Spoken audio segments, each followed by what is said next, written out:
Picture this: a massive industrial hamster wheel, and inside it, a man named Michael. Not you, not me, but Michael. He's sprinting, legs burning, watching a digital display flash numbers that never quite add up. Bank balance dropping, credit score frozen, retirement date error. Every time he surges forward, the wheel spins just fast enough to keep him exactly where he started. This isn't Michael's failure. This is 2026, and this is the reality for millions in the American middle class. Michael isn't lazy. The mathematics have simply changed, and nobody told him the equation was different now. Michael stands in his kitchen at 6:45 a.m., a ghost in a house that smells like stale laundry and expensive disappointment. He's 34 years old, an age that used to represent the prime of life, but now feels like the prime of exhaustion. The fluorescent light overhead flickers slightly, a reminder of a repair he's been putting off, because he simply doesn't have the mental bandwidth to call an electrician. There is a specific localized throb residing between his shoulder blades, a desk worker's scoliosis that has become a permanent resident in his body.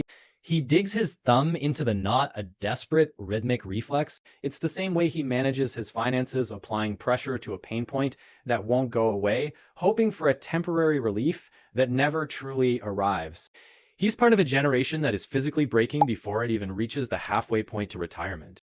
Pause the story for just a second. If you felt that exact same knot today, that feeling like your body is keeping a score of all the overtime you weren't paid for, type body tax in the comments. Because this isn't just Michael's story. It's happening in Seattle, it's happening in Dallas, and according to Bureau of Labor Statistics data from 2025, it's happening to 64% of American knowledge workers between ages 30 to 45. We need to count how many of us are paying this hidden fee every single morning. This is his third cup of caffeine-fueled survival.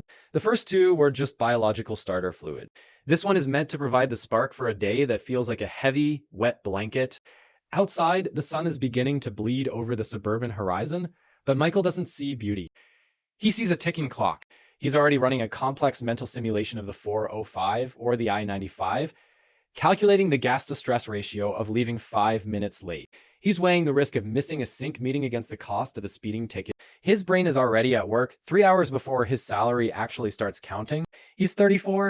For 11 years, he's been the golden boy of effort. He believed the American meritocracy worked like a vending machine. Insert hard work, receive security.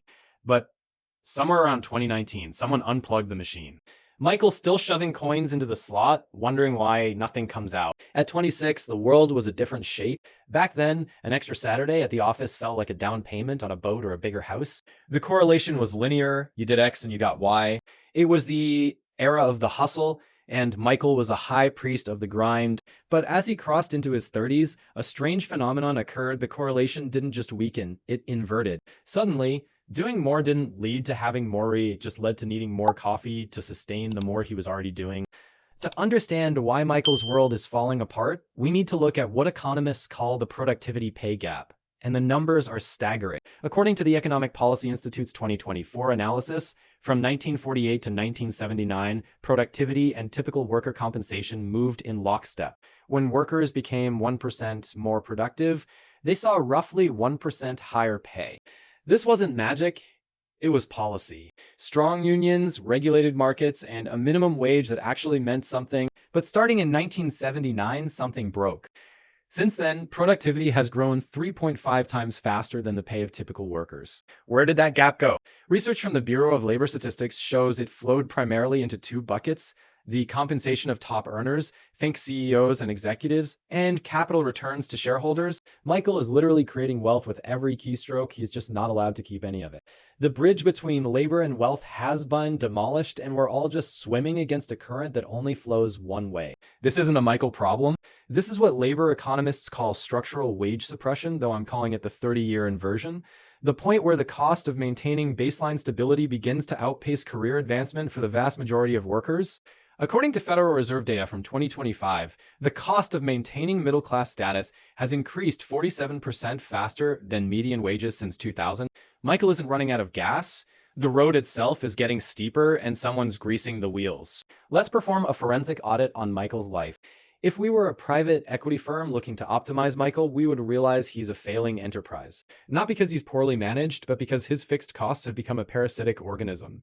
His $62,500 salary sounds respectable on paper, but Michael is classified as salaried exempt under the Fair Labor Standards Act, a designation that labor advocates argue has created a massive overtime loophole in American law.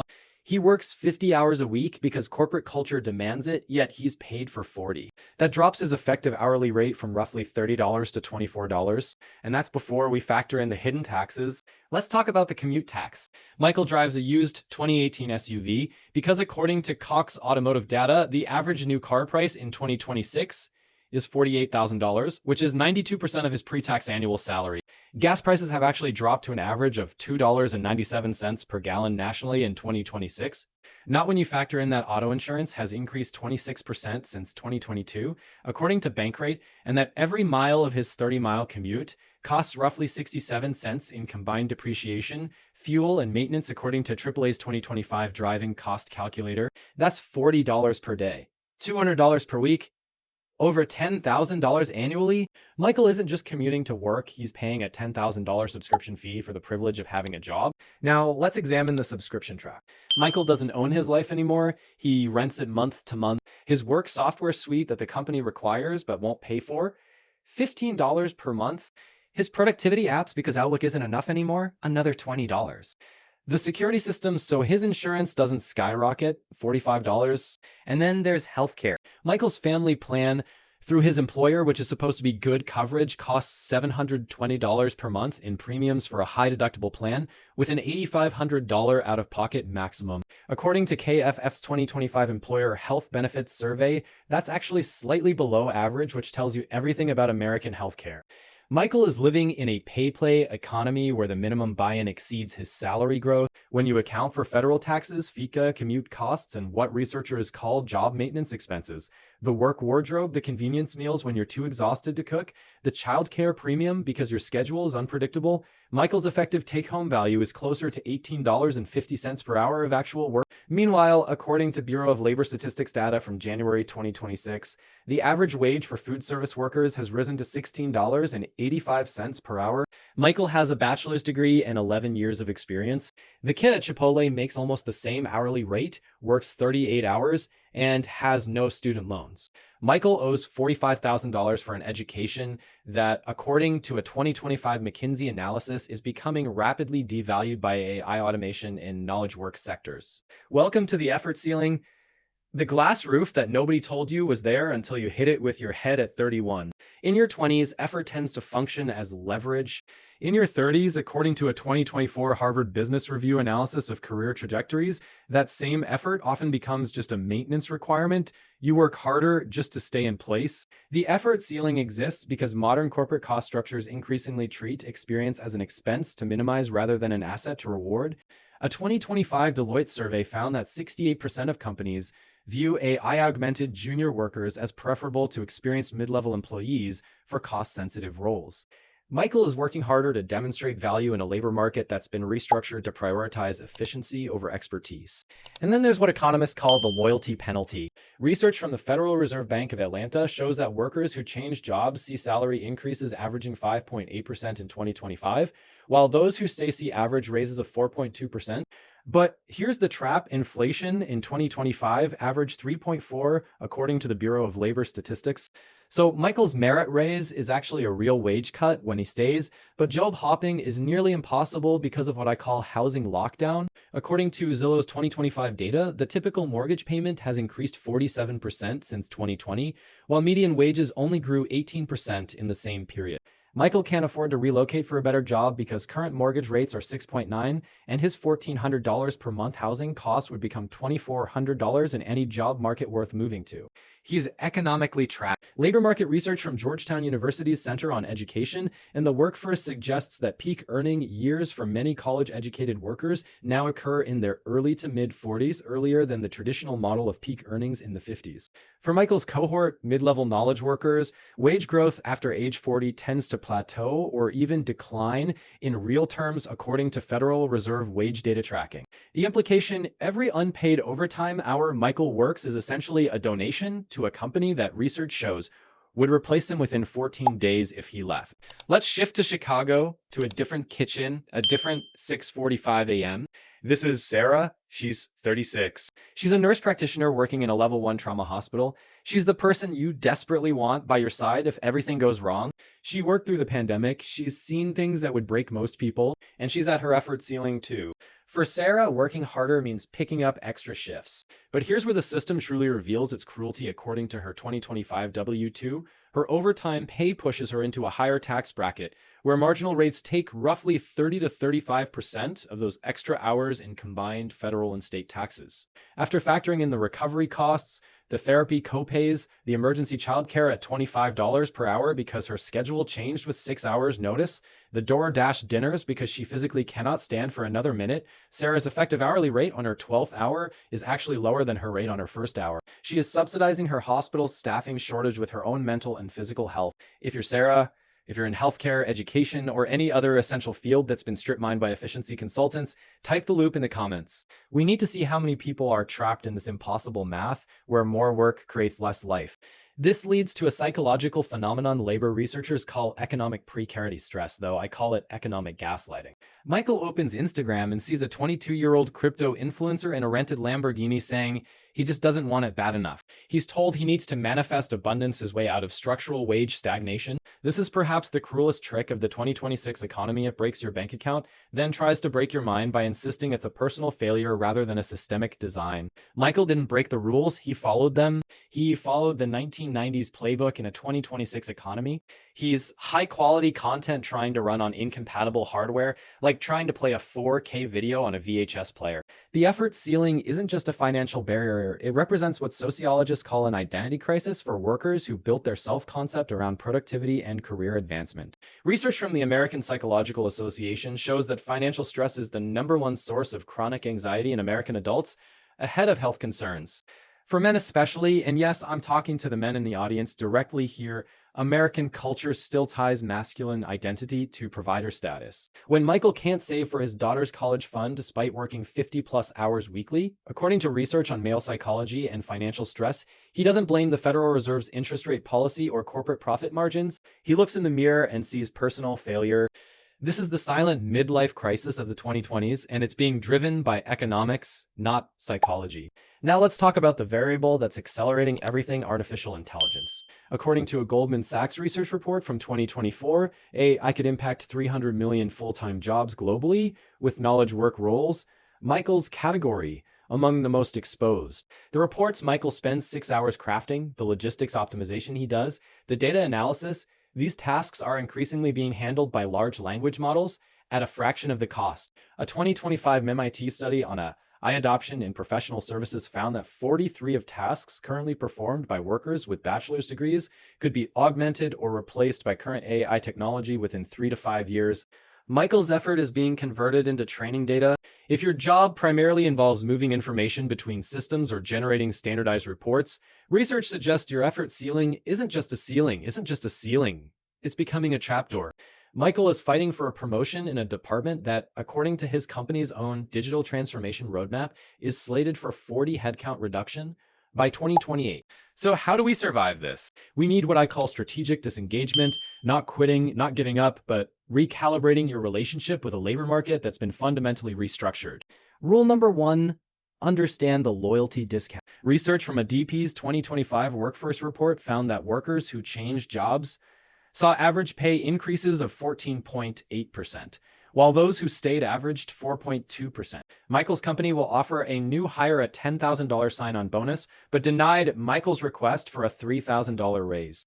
Why? Because they view his loyalty as a sunk cost, already depreciated on their balance sheet. This doesn't mean everyone should job hop tomorrow. Your situation depends on many factors, including benefits, equity, location, and family needs. But it does mean you should view yourself as a renewable contract, not a permanent fixture. Consider updating your resume annually and taking at least one external interview per year to calibrate your market value, even if you love your job. Rule number 2, reclaim your time arbitrage. Remote work isn't about working in pajamas. According to a 2024 Stanford study, it's about eliminating an average of $8,200 in annual commuting costs and reclaiming roughly 400 hours per year. If your role can be performed remotely but your employer mandates office presence, you're entitled to ask why, and many labor advocates suggest framing it as a cost-benefit analysis. However, this obviously depends on your leverage, industry, and role. Every hour saved from commuting is an hour of what economists call discretionary time, time you can allocate to family, health, skill development, or rest. Rule number 3, build micro revenue streams. This is for educational purposes only and not financial advice. Please consult with a financial professional for your specific situation. That said, the mathematical reality is this: as long as 100% of your income depends on selling hours, you'll always be constrained by the effort ceiling. Research on wealth building consistently shows that sustainable financial security requires some form of scalable income, revenue that isn't directly tied to hours worked. This could mean developing expertise in a niche consulting area, creating digital educational content, building a small online business, or investing in dividend-producing assets. Even a modest $300 per month in automated revenue can be the difference between financial fragility and financial resilience. The goal isn't to become a millionaire influencer, it's to create what economists call income diversification so that a layoff, illness, or family emergency doesn't immediately become a financial catastrophe. I want you to hear me clearly. You are not a failure. You are succeeding at a game whose rules were changed without anyone telling you. Your value is not measured solely by your economic output. Your value includes your presence, your relationships, your health, and your humanity. The American dream, as it was sold to Michael's parents, was about accumulation, the house, the car, the career ladder. But for Michael's generation, according to surveys of millennials and Gen Z by Pew Research, the dream is shifting towards something different: margin. It's having enough financial buffer that a $10 emergency doesn't trigger a debt spiral. It's having enough energy at 6 p.m. to be present with your kids rather than being a ghost who sleeps in your house. It's giving yourself permission to be strategically average at a job that views you as a cost center, so you can invest your best energy into relationships and pursuits that actually matter. The old dream was about winning. The new dream is about not losing, and that's not failure. That's adaptation to a fundamentally different economic reality. Michael finishes his third coffee. He looks at his reflection in the microwave door, distorted, stretched, not quite right, like everything else in 2026. He still has the back pain, he still has the drive ahead of him, but something is different this morning. He's stopped trying to win a hamster wheel race. He's realized that the only way to beat a rigged game is to stop optimizing for their scorecard and start protecting his own energy. He picks up his keys, he walks out the door, but today he's not giving them his soul. He's giving them his contract, 40 hours, professional quality, nothing more, and he's keeping everything else for the people who actually value it: his family, himself, his future. If you made it this far, you're part of the 4.2% of viewers who watch long-form content to completion, and that tells me you're serious about understanding the system rather than just consuming comfort. This information is useless if it stays in your head. Share this with one person who's drowning in the effort ceiling right now. We need to replace shame with systems thinking. Type reclaiming margin in the comments if you're ready to stop blaming yourself and start redesigning your relationship with work. I'll see you in the next one. And remember, this channel exists to decode economic reality, not to sell you false hope. Subscribe if you want more.